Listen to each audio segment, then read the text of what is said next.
정원이 되었으므로 제2차 본회의를 개의하겠습니다. 오늘 보고사항은 회의록에 게재하도록 하겠습니다. 의사일정 제1항 국정에 대한 교섭단체 대표연설을 선정합니다. 오늘은 더불어민주당의 대표연설을 듣도록 하겠습니다. 이해찬 더불어민주당 대표 나오셔서 연설해 주시기 바랍니다.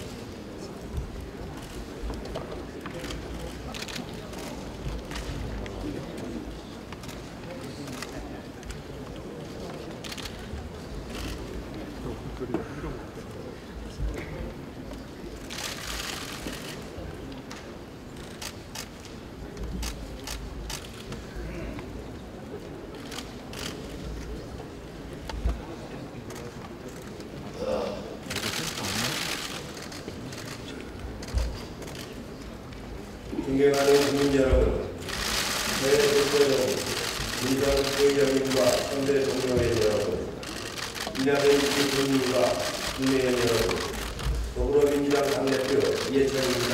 인사드리겠습니다.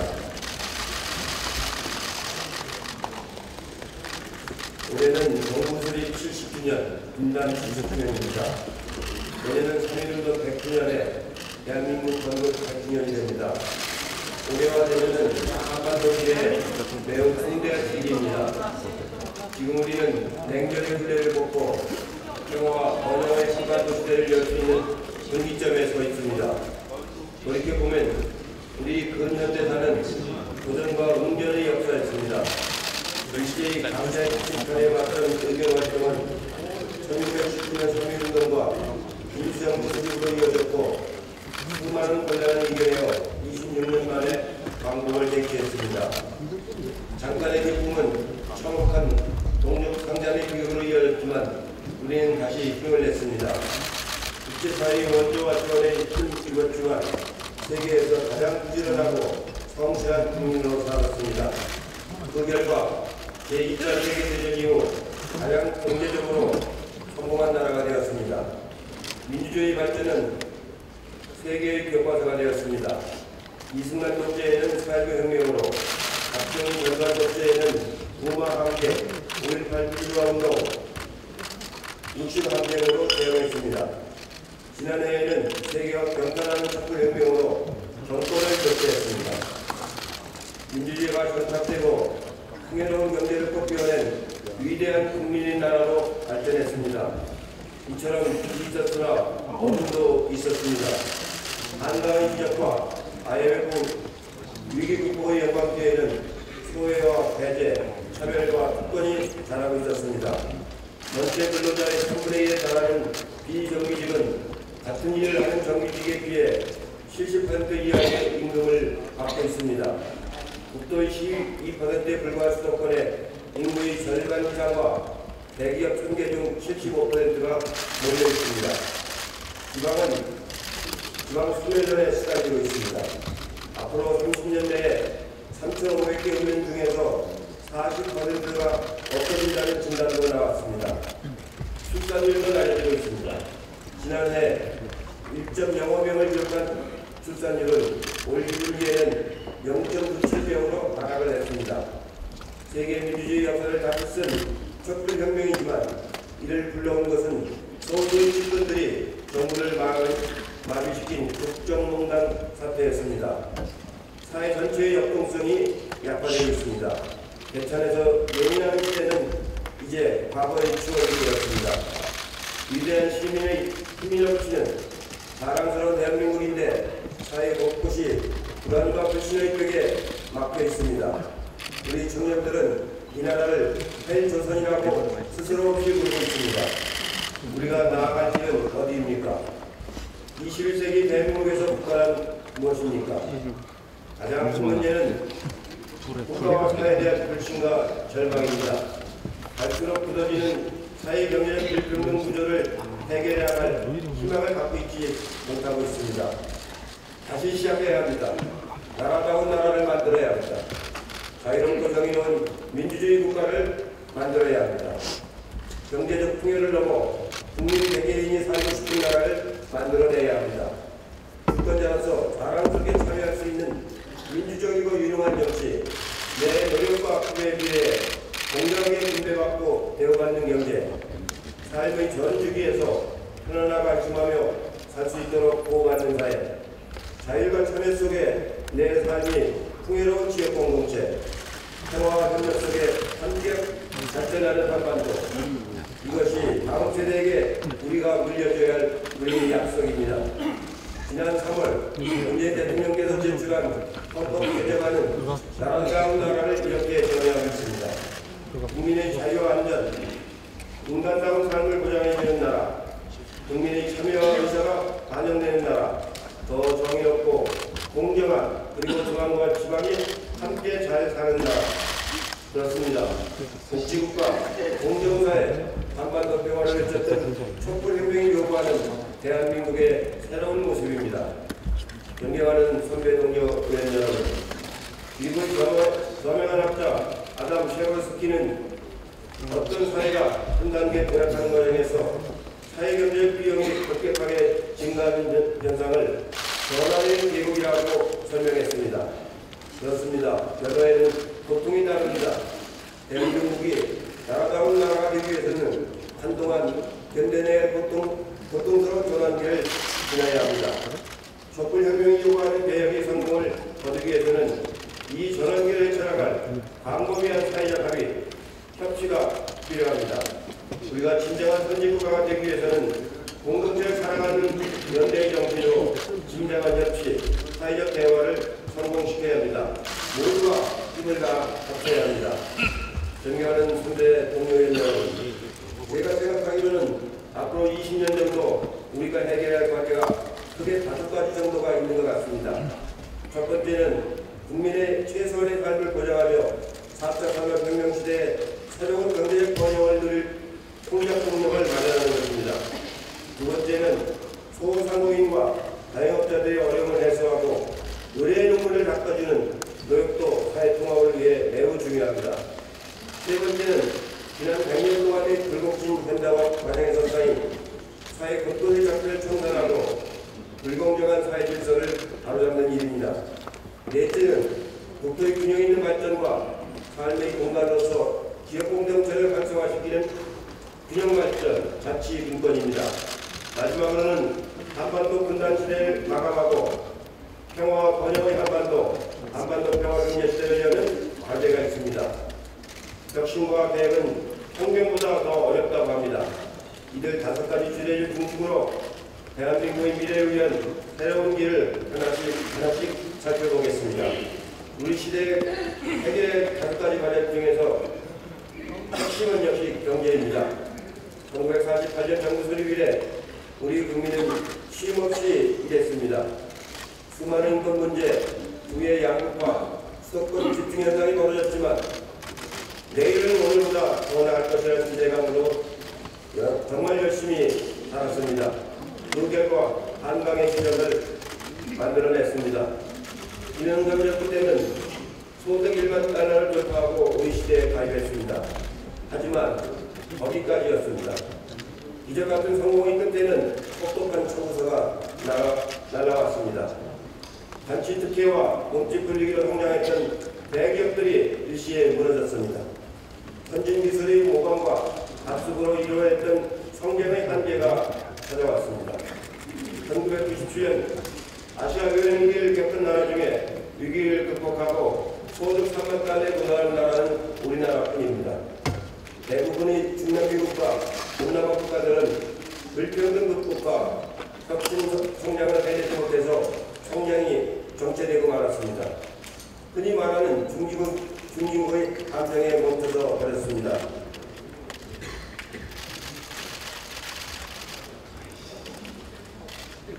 김대중 정부는 국난의 중심에서 준비를 시작했습니다. 국가가 흔들릴 정도의 위기 상황이었지만 과감한 해결책을 제시했습니다. 국민기초생활보장제도를 도입해서 국민의 생활 안전부터 시작했습니다. 복지를 통해 내수를 확대하고 멈춰버린 경제를 재가동했습니다. IT 산업의 육성은 한 시대의 앞을 내다본 전략적 투자로 오늘에 이르기까지 우리 경제의 견인차가 되고 있습니다. 그 힘으로 우리는 IMF 경제 위기를 초기에 극복하고 지금에 이르렀습니다. 문재인 정부는 지난해 1인당 국민소득 29,745달러를 기록했습니다. 올해는 32,000달러를 넘을 것으로 IMF가 예상하고 있습니다. 3만 달러 소득이면 이미 선진국이지만 여기에도 함정이 있습니다. 일종의 선진국의 함정입니다. 일본은 1992년에 세계에서 네 번째로 3만 달러를 돌파했고, 이탈리아는 2004년, 스페인은 2007년에 3만 달러를 돌파했지만 이들 나라들은 더 이상의 성장을 해내지 못하고 정체되어 있습니다. 3만 달러 시대에는 과거와 같은 고도 성장은 쉽지 않습니다. 게다가 자칫 불평등이 심화되고 혁신 역량이 부족해지면 경제는 전반적인 위기와 장기 침체에 빠져버리고 합니다. 우리 경제가 지속적인 성장을 이뤄내려면 우리 현실에 맞는 독창적인 복지 모델, 노동 모델과 혁신 성장 모델을 함께 창출해내야만 합니다.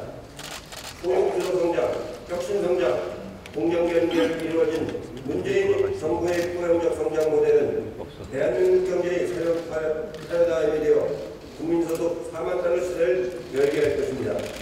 여기에 한반도 평화경제 모델이 더해지면 우리 현실에 맞고 독창적이며 지속 가능한 성장 모델이 완성될 것입니다. 존경하는 선배 동료위원 여러분, 대전원의 두 번째 과제는 민생 국민입니다. 가장 어려운 과제입니다. 변하는 국민의 삶 곳곳에 고통을 불러오지만 지금 상황을 막지해서는 돌이킬 수 없는 사회적 갈등이 발생할 것입니다. 해결 방법은 사회적 대합뿐입니다. 사회적 대타협만이 국민에게 희망을 줄 수 있고 서민 경제의 활력을 일으킬 수 있습니다. 전 국가적인 연대의 힘으로 전환기의 어려움을 이겨내야 합니다. 네덜란드의 경우는 1982년에 아세나비 협약으로 전환기를 극복했습니다. 빈콕 노총위원장의 결단이 네덜란드의 사회가치로 해결하는 역사적 합의를 이끌어냈습니다. 20% 이상이는 청년 실업 문제 해결을 위해 노동의 양보를 이끌어내고 정부는 사회보장을 강화하여 위기를 극복했습니다. 노조와 기업, 정부의 대타협으로 50% 사전 고용률을 75%까지 늘려 재정 안정과 10년 이상 고성장의 문을 열었습니다. 우리나라의 사회적 합의를 위한 길은 이미 열려 있습니다. 지난 10여 년간 표류해왔던 노사정위원회를 대체하는 경제사회 노동위원회가 오는 10월 공식 출범을 앞두고 있습니다. 경제사회 노동위원회는 한국노총, 민주노총과 대한상의경찰 등 기존 노사정에 참여하는 부문과 청년과 여성, 비정규직, 중견 중소기업, 소상공인 등이 추가로 연합하여 발족하는 사회적 대타협기구입니다. 민주노총이 노사정 대표자회의 복귀를 선언하면서 경제사회노동위원회도 완전체로 출범할 가능성이 커졌습니다. 저는 1998년 노사정위원회 출범 때부터 사회적 대화의 중요성을 강조해왔습니다.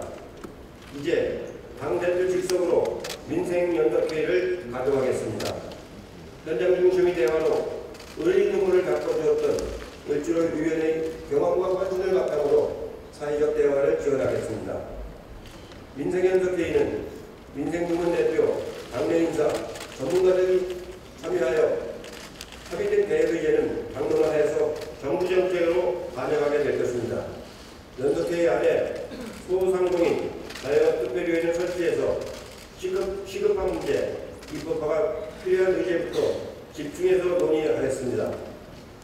전국 권역별 민생연석회의도 개최하여 지방의 어려운 현실을 청취하고 지역 특성에 맞는 해결책을 찾도록 지혜를 모으겠습니다. 건물주와 자영업자의 난선 대립을 유도하는 한산보증금제도, 송파 세모녀 다나사건으로 대표되는 부양가족 의무제도, 보험에 가입하지 못한 영세사업장의 일자리 안정자금 지원 문제 등 법과 제도의 굴레 때문에 오히려 배제되고 고통받는 국민들의 민생 문제를 해결하는 데 최선을 다하겠습니다. 기업하기 좋은 나라, 일하기 좋은 대한민국을 만들겠습니다. 갑질에 지친 어린 눈물을 닦아주는 국민정당을 만들겠습니다. 세 번째 과제인 적폐 청산과 불공정 훼손은 촛불과 국민의 명령인 동시에 선진국 진입을 위한 필수적인 관문입니다. 경제를 위해 적폐 청산을 적당히 하자는 주장은 어불성설입니다. 반칙과 특권, 권력농단은 자원의 밀접 배분을 왜곡하고 국민들의 경제의지를 훼손시켜 경제성장과 나라 발전을 가로막습니다. 이러한 오래 지속된 분단과 국제로 인해 사회 곳곳에 적폐가 쌓여 있습니다. 아직도 진행되고 있습니다. 촛불혁명 뒤편에서 김무성 적폐의 국대타 모의가 있었습니다. 참으로 믿기 어려운 퇴행입니다. 김무성은 해체되고 군사하고 지원사령부가 출범했지만 사실관계를 확인해 관련자 처벌과 재발방지 대책을 마련하는 것이 반드시 이루어져야 합니다. 양승태 사법부의 재판 거래는 저도 믿기 어려울 정도입니다. 위안받은 의인들과 일제 강제동원 피해자들이 일본 정부를 상대로 낸 손해배상 소송에까지 개입하려던 정황이 드러났습니다. 12년 만에 일터로 돌아가게 된 KTX 승무원 재판도 마찬가지입니다. 승무원들의 10년 투쟁을 부정해버린 판결은 대법원의 재판 관할이라고 아니할 수 없습니다. 결국 인권과 정의 최후의 보호해야 할 사법부마저 국정농단의 최전선에 서 있었던 것입니다. 정경유착, 부정부패, 권력비리가 반복되지 않도록 고위공직자 범죄수사처를 반드시 설치하고 국민권익위원회를 반부패 총력의 중심으로 강화하겠습니다. 권력형 적폐 청산뿐만 아니라 민생 경제 적폐와 공직사회 적폐도 강력히 대처하겠습니다. 청년들이 공정한 기회를 박탈하는 채용비리, 대형 국책사업의 부실과 예산 낭비를 초래하는 입찰비리, 세금을 축내고 안보를 위협하는 방산비리, 우월적 지위로 부당한 처벌을 강요하는 갑질 문화에 이르기까지 민생 경제 적폐, 생활적폐의 뿌리는 매우 깊습니다. 기업체와 공직자 간의 부정적당과 뇌물은 시장 질서를 늘어나고 공직사회 기강을 마비시켜 기업 경영력과 국가 경영력을 악화시키는 기본입니다.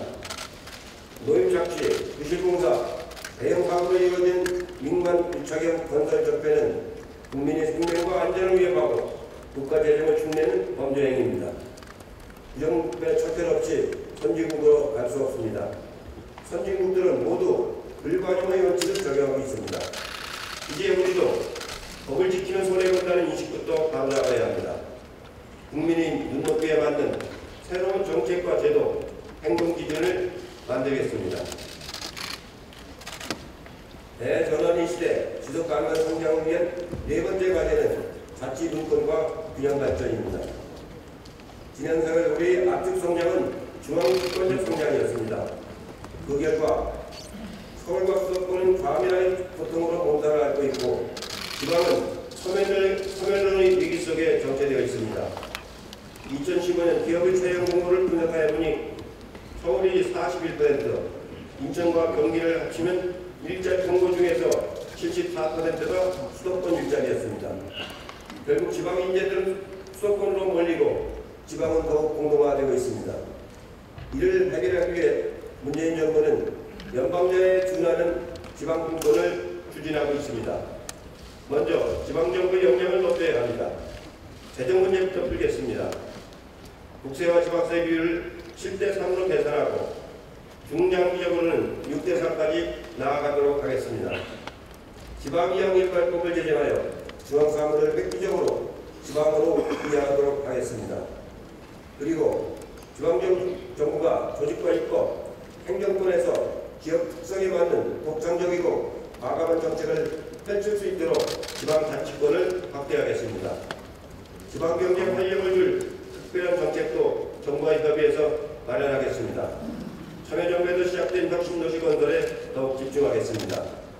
국가의 혁신 클러스터를 혁신도시 중심으로 조성하고 정주 여건을 개선해서 혁신도시가 지역의 자립적 성장 기반이 되도록 하겠습니다. 수도권에 있는 공공기관 중에 국가균형발전 특별법에 따라 이전 대상이 되는 122개의 기관은 적합한 지역을 선정해 옮겨가도록 당정간에 협의하겠습니다. 기업과 지방정부가 직접 일자리를 마련하는 광주형 일자리는 국가균형발전뿐만 아니라 새로운 일자리 정책을 위한 중요한 과제입니다. 지방정부가 국내 기업을 유치를 하기 위해서 주거와 교육, 복지 등 사회보장 제도를 강화할 수 있는 방안을 마련하도록 하겠습니다. 반드시 광주형 일자리를 성공시켜서 군산형 일자리, 부산형 일자리, 울산형 일자리, 경남형 일자리 등 지역 특성에 맞는 경제적 돌파구를 열도록 하겠습니다. 당 차원의 노력도 병행하겠습니다. 지방자치를 전담하는 지방자치연구소 등 특별기구를 설치하겠습니다. 김영길 최고위원 한 분은 지방의 이해와 요구를 대변하는 분으로 선임하겠습니다. 문재인 정부가 제시한 지역 공약들이 차질 없는 이행을 책임지고 지역균형 발전이 토대가 될 수 있도록 최선을 다하겠습니다. 국회 세종시 의사당 설치도 매우 중요합니다. 중앙행정기관과 국책연구기관이 대부분 모여있는 실질적인 행정구조를 빨리 안정시켜 지방 분권과 국가균형 발전이 더욱더 발전시키겠습니다. 존경하는 선대 동료 의원 여러분, 5번째는 한반도 평화입니다. 한반도 평화경제입니다. 불과 1년 전만 해도 한반도는 핵과 전쟁의 위험으로 불안감에 휩싸여 있었지만 문재인 정부는 새로운 평화를 만들어냈습니다.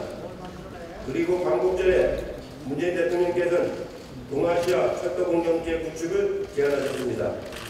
판문점 선언에서 합의된 남북 철도 도로 연결이 구체적인 목표가 제시되었다는 점에서 큰 의의가 있습니다.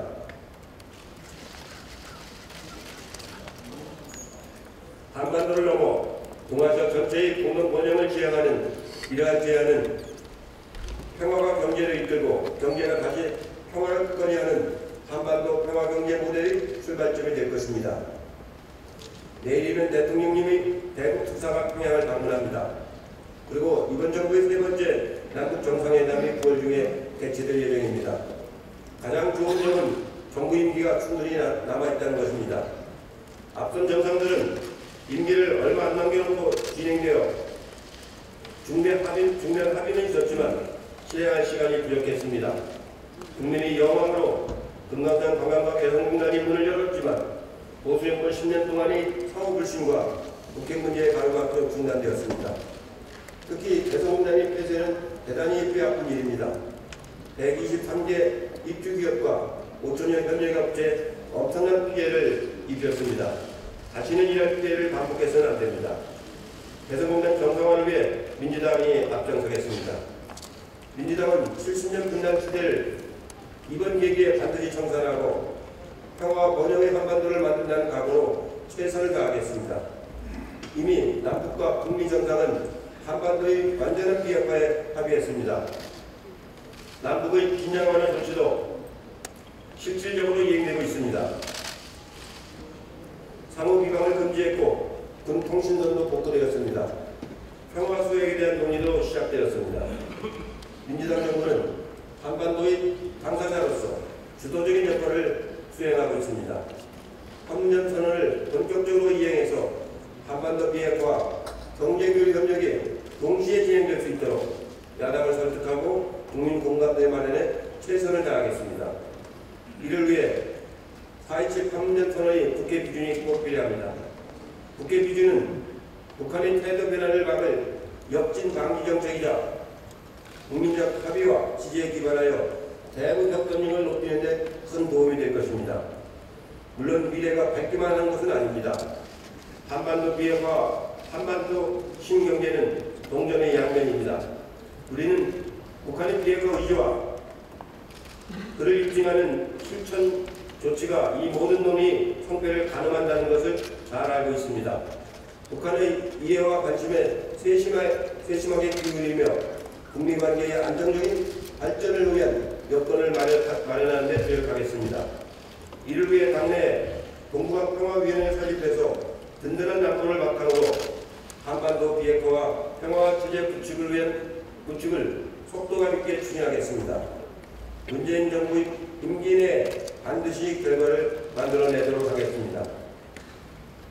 존경하는 국민 여러분, 선배 동료의원 여러분, 올해 정기국회는 민생 안전과 사회개혁으로 국민에게 희망을 주어야 합니다.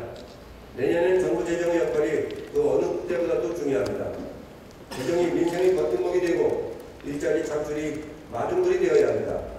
먼저 좋은 일자리 창출은 정부가 해야 할 절대적인 과제입니다. 민간 부분의 일자리 창출 여력이 떨어진 지금 공공 부분이 앞장서서 청년 일자리를 만들어 주어야 합니다. 국가가 선투자를 해야 민간과 기업이 안심하고 따라올 수 있습니다. 내년에 가장 많이 늘어난 예산이 바로 일자리 예산입니다. 특히 창업 활성화 지원 대책을 강화했습니다.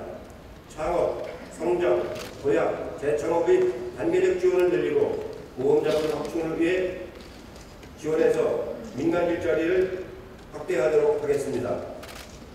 늘어난 일자리에서는 구조적 경제적 요인으로 어려움에 처해 있는 일자리 시장의 후풍이 될 것입니다. 소득 분배 개선과 사회 안정망 확충 위한 공제산도 사상 최대인 162조 원이 편성되었습니다. 기초 장애인 연금 인상, 기초 생계급여 부양 의무자 기준 완화 등 저소득층과 취약계층 지원을 강화하고 한부모 가족, 보호종료아동, 발달장애인, 노인 등 소외계층 지원에도 2배 이상 예산을 늘렸습니다. 실업급여 지급액과 지급기간 확대, 예술인 고용보험 가입 허용, 실업자 대상 구직지원금 지원 등 고용 안정망도 강화했습니다. 특히 올해하고 내년은 혁신 성장을 위한 인프라 구축이 중요합니다. 기초연구와 미래의 원천 기술을 확보할 수 있는 R&D 투자를 확대하고 초연계 진화, 스마트시티 등 혁신 성장을 위해 선정한 8대 핵심 선도 분야에 집중 투자해야 합니다. 그리고 혁신 생태계 조성 사업을 강화해야 합니다. 창업사업화 지원, 모태펀드 확대 등 산업금융을 활성화하고 혁신 인재 양성에도 지원을 아끼지 않아야 합니다. 이처럼 중차대한 시기에 재정을 소극적으로 운영하라는 것은 국가의 역할을 포기하라는 것과 같습니다. 다행히 지금은 세수 여건도 좋고 다른 OECD 국가에 비해 우리나라의 재정은 비교적 양호한 편입니다. 올해 중앙정부 총지출은 GDP 대비 23.5% 수준입니다. 지난해 기준 일반 정부 총지출도 GDP 대비 32%로 OECD 평균 40.6%에 비해 낮은 수준입니다. 올해 국가 채무는 GDP 대비 38.2%이고 작년 기준으로 비영리 공공기관까지 합친 일반 정부 부채도 GDP 대비 43.7% 수준으로 OECD 평균 113.3%에 비해 아주 낮은 편입니다. 적극적인 재정 확대 재정으로 편성된 1919년 예산안이 국민의 삶의 질 향상과 경제 활력 제고에 큰 역할을 할 것입니다. 존경하는 국민 여러분, 현대 동료의원 여러분, 내년이면 대한민국은 건국 100주년을 맞이합니다. 수많은 어려움과 갈등을 이기게 되고 민주화와 산업화를 이룬 자랑스러운 100년이었습니다. 이제 새로운 도전이 필요합니다. 과거의 압축 성장, 양적 성장, 중앙 집중식 성장을 넘어 국민의 삶을 중심에 둔 포용력 성장을 시작해야 합니다. 70년 분단 시대를 청산하고 한반도 평화경제 시대의 문을 열어야 합니다. 포용적 성장 시대에 필요한 것은 명령과 목표가 아닙니다. 대화와 합의, 당사자간 타협이 꼭 필요합니다. 국가의 목표는 누가 정해주는 것이 아니라 국민 모두가 인정하는 우리 시대의 과제들을 해결해 나가는 합의의 결과물이 될 것입니다. 그래서 합치가 필요합니다. 이번 국회는 국민을 위한 협치를 우리 가치로 두어야 합니다. 저는 지난 전당대회에서 5당 대표 회동을 제안했습니다. 그동안 국회는 당대표 간 협치가 실종된 상태였습니다. 앞으로 5당 대표 회동이 정리가 된다면 국회는 국민을 더 위해서 더 봉사하고 더 희망을 드리게 될 것입니다. 11월에는 여야정 상설 협치도 가동이 됩니다. 여당과 야당이 함께 힘을 모아 나갑시다. 외교 안보 문제에는 수당적으로 협력해야 합니다. 민생 경제 문제에는 동서도 좌우도 있어서는 아니 됩니다. 이 자리에는 오직 국민만이 있어야 합니다. 언제든지 대화하겠습니다. 국민의 생명과 재산, 안전을 지키는 문제에 대해서는 원칙을 갖되 국민 전체의 이익이 되는 문제는 유연한 자세로 협상에 임하겠습니다. 어떤 형식과 주제에도 성실하게 나가겠습니다. 선거법을 포함한 정치개혁 논의에도 적극적으로 참여하겠습니다. 여야의 흡수, 결국은 국민을 위해서입니다. 오늘의 대한민국을 위해 성실하게 노력하는 것이 내일의 후손들을 위한 우리들의 선물일 것입니다. 2018년 9월 정기국회가 시작되었습니다. 갈등과 균열, 분노와 불신의 국회가 아닌 정책과 비전, 포용과 신뢰의 국회로 만들어 갑시다. 역사는 과거와 현재의 대화라고 합니다. 가치는 역사에서 배우고 방법은 현재에서 찾아야 합니다. 제가 존경하는 김대중 대통령께서는 학자의 문제의식과 상인의 같은 감각을 갖고 정치를 하라고 말씀하셨습니다. 이제 대한민국의 새로운 100년을 시작합시다. 우리 모두의 힘을 합쳐서 대전환의 계곡을 함께 넘어갑시다. 긴 시간 경청해주셔서 대단히 고맙습니다.